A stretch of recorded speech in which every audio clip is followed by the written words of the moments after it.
All right, Steve, 17-5 win today against Immaculata. You guys finished the regular season 6-0 against conference opponents. Only up 7-3 at halftime. Was there a rah-rah speech in between the second and third quarter that got the guys going? What was it?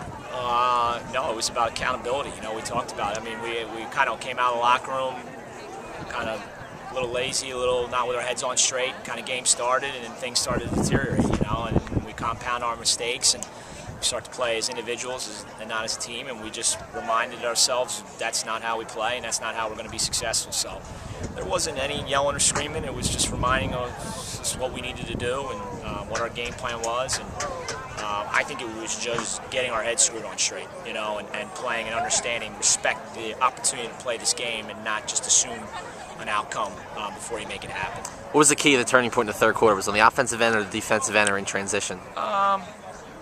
Probably a little bit of both. I thought we were a little better in the face-off circle, and I just thought we took better shots, you know. I mean, I thought early we start, you know, we're a team that you can kind of sense pretty early if we're shooting the ball pretty good, you know. If we get off to a rough start, it seems to just kind of snowball.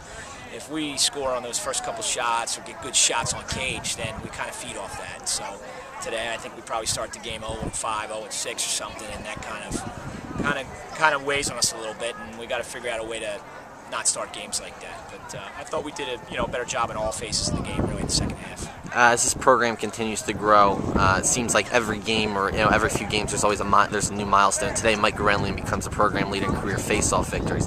Talk about Mike's growth to this point as a senior. Yeah, you know, I mean, he was dominant last year, and then they make a couple of adjustments in the face-off circle where it's a point of emphasis with the officials, and so some of the more experienced guys had to adjust to that. I think he, probably took a little bit longer to adjust to the new changes in the face-off circle, and extremely proud of him. He's worked hard. He hasn't been healthy probably since his freshman year with his back and so forth, but he's just battled. And as a face-off guy, that's your mentality. You don't get a lot of goals, you don't get a lot of assists. You're just in there mucking and grinding, and he's done that, and he's the definition of that type of player. So I'm happy for him, proud of him, and he's got to continue to help us win some face-offs going forward. You said in your post game tomorrow starts the second part of your season. Change in philosophy at all, or is it no? Heading in the same direction? If you lose the next game, you lose. It's you're having your end of season meetings.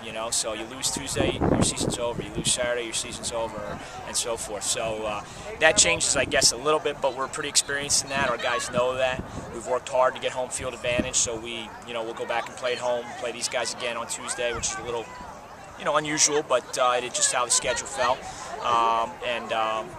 So we have the experience on our side of having to do that, and I think we'll be all right.